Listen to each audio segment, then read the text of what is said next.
Assalamualaikum warahmatullahi wabarakatuh. Apa kabar teman-teman semuanya? Semoga teman-teman dalam keadaan sehat walafiat sehingga nantinya bisa menyimak materi yang saya sampaikan ya. Hari ini saya ingin menyampaikan tentang materi hasil penelitian dan juga pembahasan. Nah, hasil penelitian dan pembahasan ini adalah bagian yang lebih lanjut ya dari metodologi penelitian. Dan pada hasil penelitian kita nantinya bisa melihat sinkronisasi antara bagian yang sudah kita tulis di awal pada pendahuluan yang memuat latar belakang masalah dan juga rumusan masalah dengan hasil penelitian dan juga pembahasan. Apakah sudah sinkron atau tidak? Hasil penelitian merupakan indikasi penting di dalam penelitian karena hasil penelitian ini juga yang nantinya bisa menjadi penentu bagaimana riset yang kita lakukan sudah sangat baik atau kurang baik kualitas dalam penelitiannya. Nah, di dalam bagian ini kita memuat temuan data yang kemudian dianalisis dengan metode yang sudah dipilih di dalam penelitian. Artinya kalau teman-teman sedang menyusun penelitian, sudah sampai di tahap hasil penelitian, maka teman-teman harus bisa menjabarkan hasil penelitian teman-teman dengan baik sesuai dengan metode. Jangan sampai teman-teman menggunakan metode di awalnya kualitatif, nyatanya pada bagian penelitian justru teman-teman memasukkan unsur-unsur hasil penelitian dengan bentuk kuantitatif. Jadi jangan sampai terjadi hal seperti itu ya. Kemudian, kriteria hasil penelitian yang baik itu yang bagaimana? Jadi, hasil penelitian yang baik yaitu dia tentunya akan menjawab pertanyaan penelitian yang sudah didapatkan berdasarkan rumusan masalah. Nah, bukan berarti dalam penelitian tidak pernah terjadi kesalahan ya teman-teman. Kadang ada beberapa pertanyaan penelitian yang justru sudah disampaikan di dalam rumusan masalah, namun tidak terjawab pada bagian hasil penelitian. Kemudian diulas secara rinci menggunakan dasar teori yang jelas. Artinya di dalam penelitian yang kita lakukan, nantinya kita bisa memasukkan ada dasar berpikir kita atau biasa disebut kita menjadikan sebagai bentuk pisau analisis supaya penelitian yang kita lakukan memiliki arah penelitian yang cukup jelas. Biasanya kita lakukan di dalam bagian hasil penelitian singkat, padat, dan juga komprehensif. Nah, jangan teman-teman menganggap bahwa hasil penelitian itu sama seperti layaknya kita membaca isi di dalam suatu karya fiksi ya. Tentu saja sangat berbeda karena dia tidak akan disampaikan berputar-putar. Pada intinya, dia akan memasukkan seluruh materi yang ingin disampaikan atau bisa disebut secara komprehensif dan juga menggunakan bahasa yang sangat padat. Nah, nanti kalau teman-teman ingin meneruskan dari publikasi skripsi, ingin dijadikan artikel, maka harus didekonstruksi ya, teman-teman jangan lupa dilihat gaya selingkung atau aturan yang diberlakukan dalam penulisan suatu jurnal. Disesuaikanlah terlebih dahulu, karena biasanya memiliki penulisan atau template yang berbeda antara skripsi dengan artikel jurnal. Jenis hasil penelitian ini masih berhubungan ya teman-teman dengan pembahasan sebelumnya bahwa ada penelitian yang disampaikan secara kualitatif deskriptif. Nah, kualitatif deskriptif berarti teman-teman tidak akan menemukan hasil penelitian dengan teks secara detail. Jadi, pada kualitatif deskriptif, si peneliti cenderung menggunakan teks secara deskriptif dalam menyampaikan hasil penelitiannya. Nah, sedangkan kalau untuk kuantitatif, ini tentu saja bersifat informatif. Ya, informatif di sini yang dimaksudkan adalah si peneliti memasukkan secara detail angka-angka yang sudah ditemukan di dalam penelitiannya untuk kemudian disampaikan dalam hasil penelitian. Nah, dengan kata lain, kedua jenis penelitian ini adalah cara penyampaian yang sangat berbeda. Yang satu berfokus pada teks, yang satu lagi menggunakan hitungan pasti. Namun, ada kekurangannya teman-teman antara kualitatif dengan kuantitatif.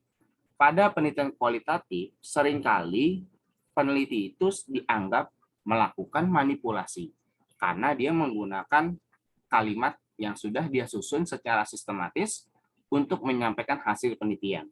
Sehingga seringkali terbantahkan oleh beberapa asumsi lain apabila ditulis dengan tidak logis.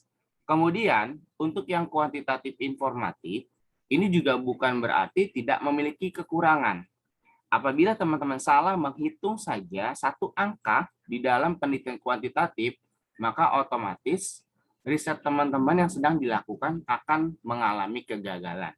Kalau dalam karya tulis berupa skripsi saat ujian, maka teman-teman salah menghitung, maka hasil akhirnya pun pasti akan salah. Tentu saja ini berdampak ya pada karya tulis yang sedang dikerjakan. Bisa menjadikan hasilnya tidak maksimal pada pemberian nilai, ataupun bisa menjadikan suatu hal buruk ya, yaitu berupa kegagalan dalam sidang. Dengan kata lain dinyatakan tidak lulus, dan itu kita tidak mau. Ya, kalau dalam penelitian kualitatif, insya Allah semuanya bisa lulus karena memang hanya berupaya untuk mempertahankan argumen. Sedangkan kalau pada penelitian kuantitatif, kesalahan satu angka itu akan sangat berakibat fatal pada penelitian sedang dilakukan.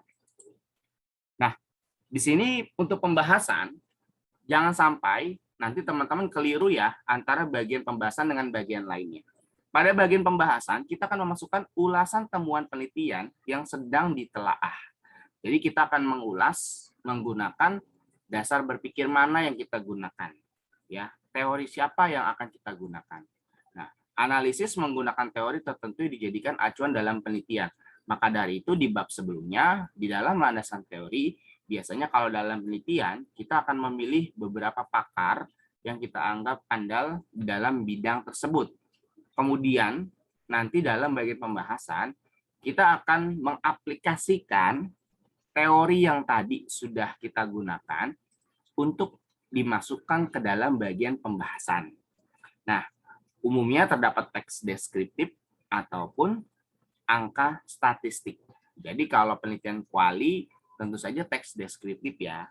Sedangkan kalau penelitian kuanti tentu saja angka statistik. Yang paling penting adalah tersusun secara sistematis dan logis. Jangan sampai teman-teman ketika membuat suatu penelitian tidak dimasukkan secara berurutan atau sistematis.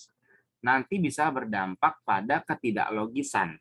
Nah, kalau teman-teman memasukkan secara sistematis, tentu saja dia akan bersifat logis atau bisa diterima oleh akal. Kebanyakan seseorang yang menjadi penguji ketika menemukan riset berbentuk kualitatif itu meragukan suatu bentuk penelitian karena menurutnya itu tidak mungkin dilakukan dengan model seperti itu atau memasukkan angka-angka yang tidak pasti ya atau biasa disebut dalam penelitian dia melakukan fabrikasi ataupun falsifikasi sehingga dianggap tidaklah logis dalam penelitiannya. Kesalahan dalam bagian penelitian dan pembahasan ini kita perlu hindarkan ya teman-teman. Yang pertama, jangan sampai memasukkan teks definisi. Ya, teks definisi itu hanya ada pada bagian landasan teori. Tetapi kadang mahasiswa ya ketika membuat suatu bentuk karya tulis, dia salah menangkap apa yang disampaikan oleh dosen dalam bimbingan. Kok di bab 4 ini tidak ditemukan teori yang kamu gunakan? Maksudnya itu bukan mendefinisikan kembali. Kalau didefinisikan kembali, tentu saja itu adalah sebuah kesalahan ya. Karena kalau didefinisikan, itu sudah kita bisa lihat pada bab 2, landasan teori. Jadi jangan sampai kita memasukkan teks definisi pada bagian penelitian berupa pembahasan. Kemudian, ini lebih bisa dikategorikan tidak sesuai banget ya. Tidak sesuai dengan latar belakang masalah dan rumusan masalah. Nah, kecenderungan seperti ini mungkin saja terjadi karena beberapa faktor. Dalam praktik penulisan karya tulis ilmiah, biasanya di awal mahasiswa itu seringkali bimbingan, sehingga dia masih fokus dengan latar belakang penelitian yang tadinya sudah dia kemukakan, lalu rumusan masalah, batasan masalah, sehingga dia akan menyampaikan sesuai. Namun, karena ada jeda ataupun jarang bimbingan atau waktu pengerjaan yang berproses cukup lama, sehingga mahasiswa itu seringkali lupa apa yang mau dia sampaikan sebelumnya. Nah, tentu saja ini berdampak pada bagian hasil penelitiannya. Nah, ketidaksesuaian ini akan berdampak fatal, di mana pertanyaan penelitian tidak terjawab pada bagian pembahasan. Ini menjadikan suatu masalah ya, yang menurut saya adalah masalah yang sangat fatal. Kemudian, ini juga bersifat monoton ya, atau membosankan ketika seorang peneliti menyampaikan kembali yang sudah dibahas dalam bab sebelumnya. Nah, seringkali ditemukan juga mahasiswa yang berupaya melakukan salin tempel atau copy paste pada bagian landasan teori dipindahkan ke pembahasan, ataupun di dalam bagian pembahasan dipindahkan ke dalam bagian simpulan. Jadi mahasiswa itu tidak mau repot, dia mengambil cara instan seperti itu. Padahal kita bisa memasukkan dengan redaksi yang berbeda, sehingga saat nantinya pembimbing ataupun penguji membaca, tidak lagi ditemukan kalimat serupa.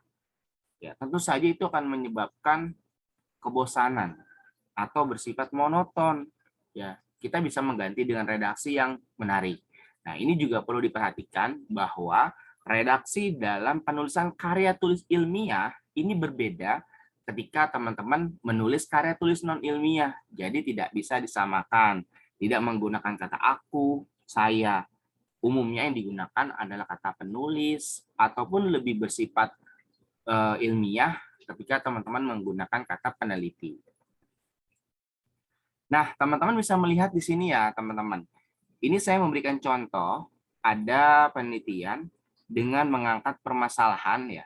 Permasalahan diangkat dalam penelitian ini adalah tentang efektivitas mata kuliah bela negara pada kesantunan berbahasa dan etika mahasiswa UPN Veteran Jawa Timur. Penelitian ini bertujuan untuk mengukur efektivitas mata kuliah bela negara terhadap kesantunan berbahasa mahasiswa UPN Veteran Jawa Timur sesuai dengan teori kesantunan LIK. Nah, jadi kita bisa melihat bahwa yang dijadikan dasar berpikir atau analisisnya adalah teori kesantunan yang dikemukakan oleh Geoffrey Leake. Nah, dengan kata lain, nanti Leake itu mengemukakan ada berapa prinsip maksim ya yang berkaitan dengan kesantunan dalam berbahasa. Maka itulah yang menjadikan sebagai suatu bentuk dasar kajian. Jadi kita tidak menjadikan teori-teori lainnya. Jadi kita tidak bisa melibatkan misalkan Gunawan mengemukakan juga tentang prinsip kesantunan. Ya kita tidak bisa gunakan karena di sini kita sudah menjadikan Leake sebagai dasar analisis. Nah, kemudian tentu saja ini bersifat kualitatif ya teman-teman. Di dalam hasil dan pembahasan, maka kita juga harus menemukan yang tadi sudah dikemukakan sebelumnya. Nah, kita bisa melihat bahwa di sini kita tidak lagi memasukkan definisi ya. Kalau kita memasukkan definisi, betapa itu adalah ranahnya si landasan teori. Tapi karena ini adalah artikel di dalam suatu jurnal, maka bisa jadi di dalam sistematika penulisannya kita tidak menemukan ada landasan teori. Karena beberapa artikel jurnal diketahui bahwa punya gaya selingkung yang berbeda-beda. Ada yang memasukkan latar belakang, kemudian metode, baru hasil dan pembahasan. Jadi jarang ditemukan sub berupa landasan teori. Tapi kalau ada sub berupa landasan teori, maka teori-teori yang berkaitan dengan penelitian yang dilakukan itu tidak lagi dimasukkan di dalam bagian pembahasan. Tetapi di sini pun saya mengidentifikasi ini bukanlah teori ya, jadi tidak didefinisikan ulang, melainkan sudah ditulis dalam bentuk parafrasa dan dijadikan dalam bentuk analisis. Ya, jadi dia menjadikan teori tersebut sebagai dasar analisis. Nah, di sini si peneliti ini melakukan penelitian dengan subjek mahasiswa dari prodi non bahasa melalui sumber data yaitu percakapan di WhatsApp antara prodi dengan mahasiswa. Jadi riset yang menarik ya, dan dilihat ada beberapa maksim yang ditemukan dan dianalisis dengan penelitian bersifat kualitatif deskriptif. Jadi cukup menarik karena dia sudah mengkaji dengan dasar analisisnya. Oke ya teman-teman, dan di sini tentu saja kita bisa melihat bahwa pembahasan ada yang disampaikan dengan teks pasti, ya bersifat kualitatif, deskriptif ya dengan detail secara panjang gitu ya teks-teksnya. Tapi ada juga yang modelnya sederhana dengan memasukkan angka-angka statistik. Ya, angka statistik itu tentu saja ya nantinya kita akan mengklasifikasi sebagai penelitian kuantitatif. Tapi kembali lagi ya kepada karakteristik peneliti. Kita senangnya dengan model seperti apa? Kalau model seperti ini Anda senang ya lakukan dengan model seperti ini. Tapi kalau Anda senang dengan model lain, maka silakan ditinjau dengan model lainnya. Nah, penelitian yang baik adalah yang selesai. Jadi saya pernah mendengar seorang profesor, Prof. Aceng, ya Prof. Aceng Rahmat menyampaikan bahwa karya tulis itu sebenarnya yang baik adalah yang selesai. Jangan Anda berpikir riset Anda adalah riset yang terbaik, tapi riset Anda nggak selesai, yaitu tidak menjadi riset yang baik. Maka penelitian yang baik harus yang selesai. Karena banyak ya mahasiswa bergelar langsung MA, mahasiswa abadi. Penelitiannya tidak selesai gitu ya, tapi karya tulisnya memang luar biasa. Oke, itu saja mungkin yang saya sampaikan dalam kesempatan kali ini. Untuk tautan kuisnya, nanti saya berikan pada kolom khusus ya teman-teman. Silakan nanti diikuti kuis saya, dicek di dalam list-nya, ada kuis yang saya berikan, dan seperti biasa, hasilnya nanti bisa langsung didapatkan. Itu saja mungkin yang saya sampaikan. Kurang lebihnya saya mohon maaf. Wabillahi taufiq wal hidayah. Wassalamualaikum warahmatullahi wabarakatuh. Salam bela negara.